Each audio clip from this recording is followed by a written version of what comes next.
begin with the Human Development Index to get a broad overview of well-being and then progress to the Gini coefficient to understand income disparities.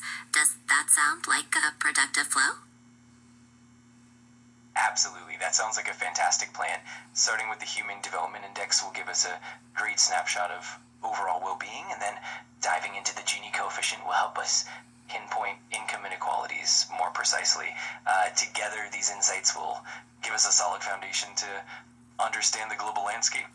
I'm excited to get started and see what patterns emerge.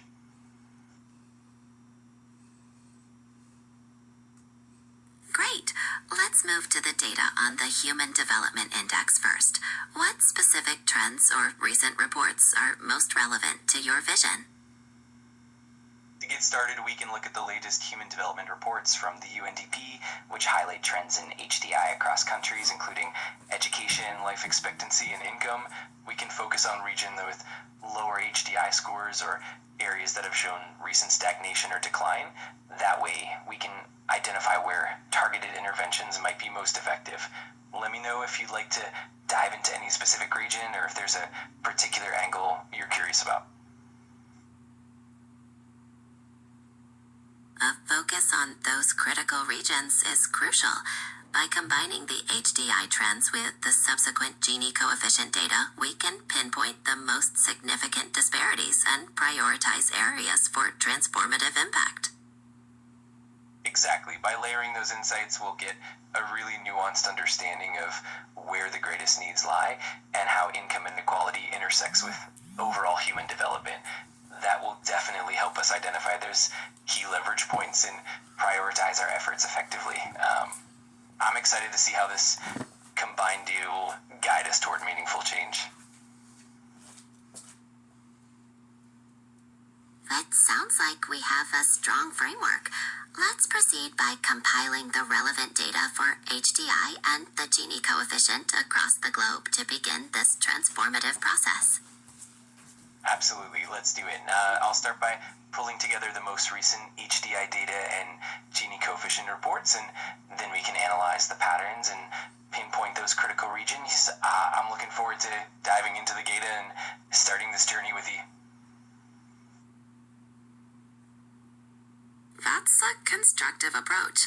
I'm ready to assist with the analysis and synthesis of this data to help manifest this transformative vision. It's fantastic to hear. I'm excited to collaborate and turn this vision into reality. Whenever you're ready, we can dive into the data and start unraveling those patterns and insights. Let's make a real impact together.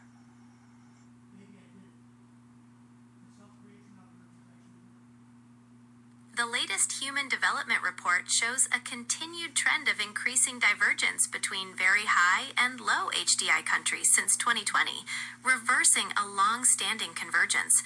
Regions like Sub-Saharan Africa and Arab states show little or no improvement. This directly aligns with your focus on addressing disparities. The Gini coefficient data can further refine this, showing specific income inequality levels in these regions. Where would you like to apply these insights specifically? That's a great observation, and it really highlights where the most critical work is needed. We could start by focusing on Sub-Saharan Africa and the Arab states, diving deeper into the specific income disparities using the Gini coefficient data. From there, we can identify targeted interventions and strategies that can make the biggest impact. Just let me know which specific area you'd like to dive into first, and we'll get started. Let's prioritize Sub-Saharan Africa, given the significant divergence. We can examine the Gini coefficient trends there to understand the specific income disparities and begin to formulate targeted strategies. Absolutely, that sounds like a solid approach. We can dig into the Gini coefficient trends in those regions, pinpoint where income inequality is most pronounced, and then craft tailored strategies that address those specific challenges. I'm looking forward to diving into the details and working together on impactful solutions. I'm ready. Let's proceed by examining the specific Gini coefficient data for Sub-Saharan Africa.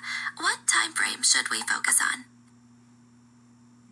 good starting point might be to look at the data from the past decade, maybe from around 2010 to the most recent reports.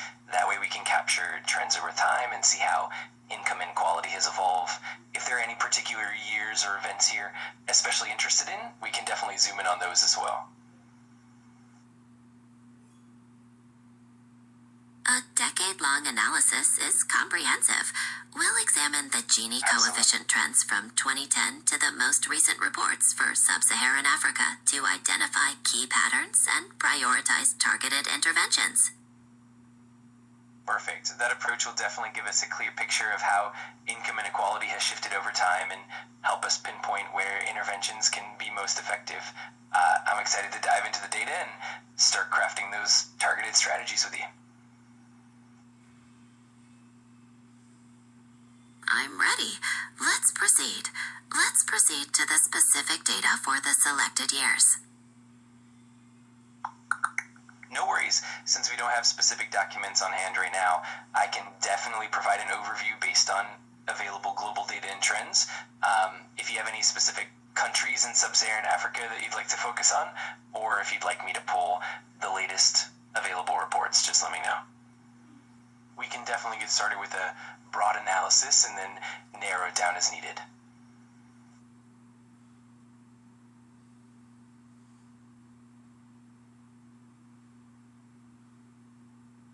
While the Gini coefficient data for sub-Saharan Africa hasn't shown a consistent decline in the past decade, with significant variations across countries, it remains among the highest in the world. This indicates a critical need for targeted interventions. We can focus on specific countries with the most extreme disparities to start crafting those strategies. Absolutely, that makes perfect sense. By zeroing in on countries with the most extreme disparities, we can tailor our interventions more effectively and have a more meaningful impact. We can start by looking at countries like South Africa, Nigeria, or Angola, which have notable income inequality, and then build targeted strategies from there. I'm excited to see what we can come up with.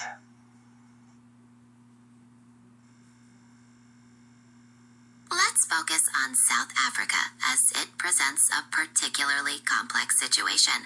We can examine the trends in its Gini coefficient to understand the specific drivers of inequality there and propose targeted interventions. Got it. Even without specific documents on hand, I can share some general insights. South Africa has indeed had a notably high Gini coefficient over the past decade, reflecting significant income inequality.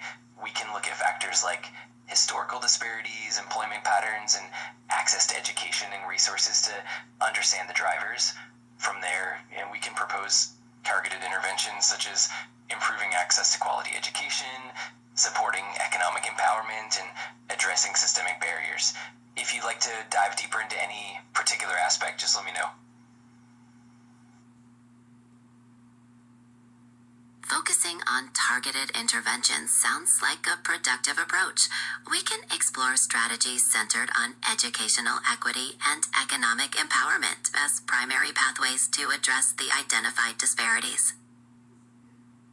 Absolutely. That sounds like a great direction.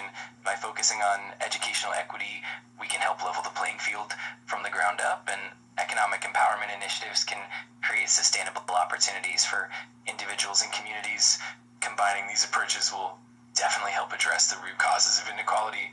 I'm excited to develop these strategies and see the positive impact it can make.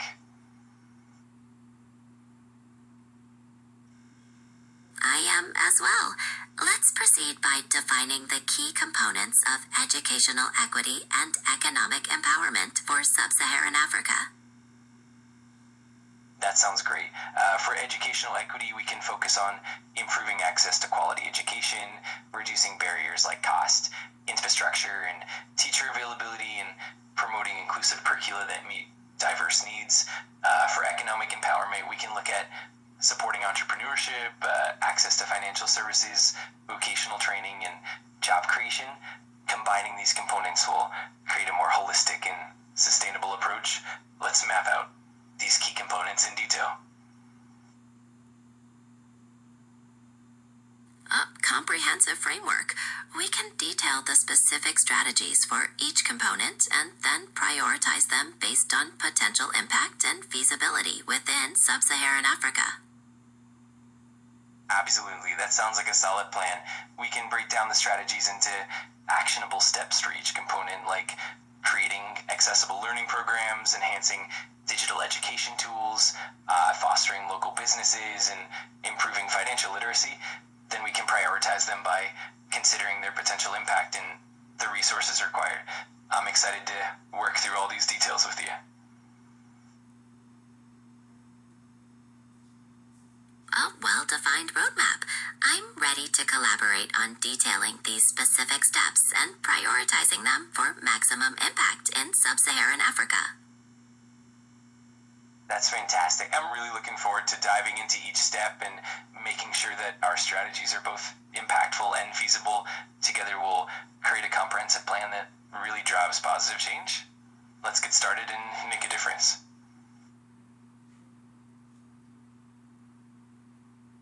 I'm ready. You are. Let's begin by detailing the first set of strategies for educational equity. Sounds great. For educational equity, we can start with strategies like expanding access to quality early childhood education, investing in teacher training and support, improving infrastructure in underserved areas, and integrating technology to bridge gaps. We can also focus on culturally relevant curricula and community involvement. Once we have these detailed, we can then move on to prioritizing them. Let's dive in and map out the first set. That's a comprehensive starting point. We can detail each of those strategies, considering feasibility and potential impact for sub-Saharan Africa, and then prioritize them for implementation. Absolutely, that's the perfect approach. We can break down each strategy into actionable steps, evaluate what resources and partnerships would be needed, and then rank them based on their feasibility and expected impact. That way we can create a clear and prioritized roadmap for educational equity. I'm excited to get into the details and start shaping these initiatives. I am as well. Let's begin by detailing the first set of strategies for educational equity. Perfect. To kick things off, we can start with strategies like expanding access to early childhood education, perhaps by building more schools in underserved areas or providing community-based programs. We can also focus on training and supporting teachers, ensuring they have the resources and professional development they need.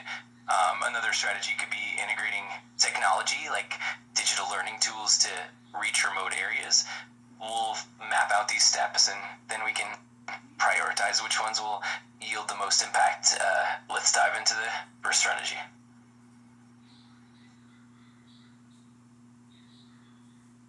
That sounds like a solid plan. We can detail each of those strategies considering feasibility and potential impact for sub-Saharan Africa, and then prioritize them for implementation. Exactly. We'll look at each strategy in terms of local context, resource availability, and potential challenges, and then rank them so we can tackle the most impactful ones first. This way we can ensure that our approach is both practical and effective. I'm excited to flesh out these details and move forward step by step.